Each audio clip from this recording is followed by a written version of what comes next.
கேடு கெட்ட அரசு அமைஞ்சிருக்கு, ஒரு வெக்கங்கெட்ட அரசு அமைஞ்சிருக்கு, இதெல்லாம் சொன்னேன்.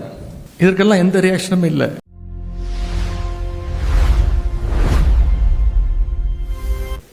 இன்னைக்கு இந்த சர்க்கஸ் கும்பல் ஆட்சிக்கு வந்த பிறகு மற்ற அணிகளுடைய பணிகளை விட, மற்ற அணிகளுடைய தேவை விட இன்னைக்கு வழக்கறிஞருடைய பணி மிக மிக அவசியமாக முக்கியமானதாக கருதப்படுகிறது.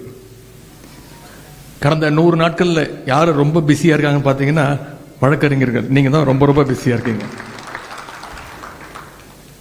ஏன் பிஸியா இருக்கீங்கன்னு உங்க அத்தனை பேருக்கும் தெரியும்.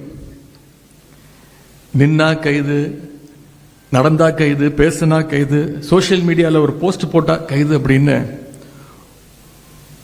ஒரு மோசமான பாசிச அரசாக இன்றைக்கு இந்த அரசாங்கம் செயல்பட்டு வருகிறது. அந்த அளவுக்கு இந்த அரசுக்கு இன்செக்யூரிட்டி ரொம்ப அதிகம். இன்னைக்கு தூங்கி எந்திரிச்சா யாரை கைது பண்ணலான்னு கிட்டத்தட்ட ஒரு டைம் டேபிள் போட்டு, ஷெட்யூல் போட்டு இன்னைக்கு இந்த அரசு கைது நடவடிக்கைகளை எடுத்து வருது. 2 வாரத்துக்கு முன்பு 2ஆம் தேதி என்ன நடந்ததுன்னு நீங்களாம் மறந்திருக்க மாட்டீங்க. இந்த அரசு என்னையும் கைது செய்ய முயற்சி பண்ணாங்க. எதற்காக கைது? டெல்டாவில் விவசாயிகளுக்கு ஆதரவாக நம்முடைய தலைவர் சொன்னதன் பேரில் தஞ்சாவூர்ல போய் ஒரு போராட்டத்தில் கலந்து கொண்டு பேசினேன். கிட்டத்தட்ட 22 நிமிஷம் பேசியிருக்கிறேன். நான் கூட நான் பேசுறதை வச்சுதான் ஏதோ கைது செய்ய வந்திருக்கிறாங்கன்னு நினைச்சேன். அன்னைக்கு காலையில் 8 மணிக்கு காவல்துறை என்னுடைய வீட்டுக்கு வந்தாங்க.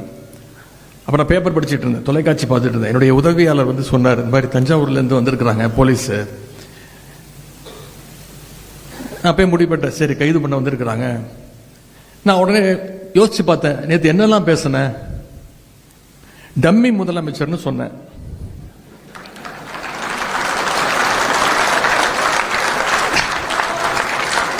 அதை ஒத்துக்கிட்டாங்க. அதுக்கு எந்த ரியாக்ஷனும் இல்லை. கேடு கெட்ட அரசு அமைஞ்சிருக்கு, ஒரு வெக்கங்கெட்ட அரசு அமைஞ்சிருக்கு, இதெல்லாம் சொன்னேன். இதற்கெல்லாம் எந்த ரியாக்ஷனும் இல்லை. இதுக்கு தான் கைது பண்ண வந்திருக்காங்கன்னு நான் நினைச்சிட்டு இருக்கேன். என்ன சொன்னேன்? இது என்ன அப்படி பேசிட்டேன்? டம்மி முதலமைச்சர், வெக்கங்கெட்ட அரசு, கேடு கெட்ட அரசு, எதற்கும் துப்பு இல்லை, தைரியம் இல்லை, விவசாயிகளை இப்படி நடு ரோட்டில் விட்டுட்டீங்க. வேற எதுவுமே நான் சொல்லல. காவேரியில் தண்ணி வரணும்னு சொன்னேன். இது எனக்கு தோணவே இல்லை. நானே வெளியில போய் காவல்துறை அதிகாரி நின்று இருந்தாங்க, வீட்டுக்குள்ளே வந்துட்டாங்க. எதுக்கு வந்திருக்கீங்கன்னு கேட்டேன். ஐயா நேற்று நீங்க தஞ்சாவூர்ல பேசியிருக்கீங்க.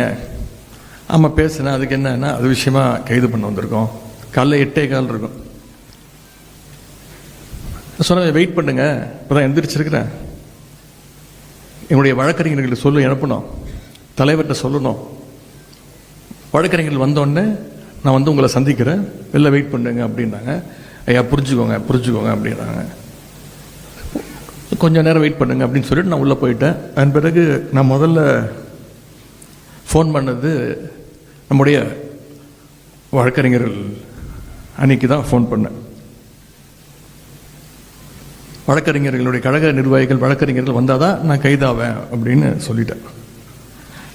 அதே மாதிரி உடனே நம்முடைய வழக்கறிஞர்கள்லாம் ஒரு 9:30 மணி 9:45 மணிக்கெல்லாம் வந்துட்டாங்க. தலைவர் அவர்கள் ஃபோன் பண்ணி கைதாகாத 10:30 மணி வரைக்கும் வெயிட் பண்ண வையே, கொஞ்ச நேரம் அவங்ககிட்ட பேசு, கொஞ்ச நேரம் உட்கார வையே அப்படி நான் சொன்னேன். நான் வழக்கறிஞர்லாம் வந்துட்டாங்க, கைது பண்றதுக்கு ஒண்ணுமே கிடையாது, நான் அப்படி ஒன்றும் பேசல, என்ன நடக்குதோ பார்த்துக்கலாம் அப்படின்னு. தலைவர் சொல்லிட்டாங்க, இவர் என்ஆர் இளங்கோவனும் திரு வில்சன் அவர்களும் வருவாங்க, அவங்ககிட்ட பேசிட்டு அதன் பிறகு என்ன முடிவுனாலும் எடுத்துக்கோ அப்படின்னா, நான் இதற்கெல்லாம் பயப்பட போறதில்ல, கைது பண்ணட்டும் அப்படின்னு நான் சொல்லிட்டேன். மின்னல் வேகத்தில் சென்னை உயர்நீதிமன்றத்தில் நம்முடைய வழக்கறிஞர்கள் அந்த சட்ட போராட்டத்தை நீங்க உடனடியாக ஆரம்பிச்சீங்க. அவ கூட கைதாகி வண்டியில் ஏறும்போது பத்திரிகையாளர்லாம் கேட்டாங்க, இந்த கைதை நீங்க எப்படி பாக்குறீங்க? அவங்க நினைச்சுக்கிட்டாங்க இது பழி வாங்கும் போக்கு, நான் சும்மா ஓட மாட்டேன் அப்படி. நான் சொன்னேன், சிரிச்சுக்கிட்டே சொன்னேன், இது மிகப்பெரிய ஒரு காமெடி, மிகப்பெரிய நகைச்சுவையை இந்த அரசு நடத்தியிருக்கு. இல்லை சட்டமன்றம் கூட போகுது, 5ஆம் தேதியிலேருந்து சட்டமன்றம், உங்களை பேசுறதுக்கு நீங்கள் வர்றதுக்கு தடுக்கிறதுக்கு முயற்சி பண்ணுறாங்களா? நான் சொன்னேன், அந்த அளவுக்கு இவங்களுக்கெல்லாம் மூளை கிடையாது. அப்படியே நாங்கள் கேள்வி கேட்டாலும் அவங்க அப்படியே பதில் சொல்லி கிழிச்சிட்டாங்க.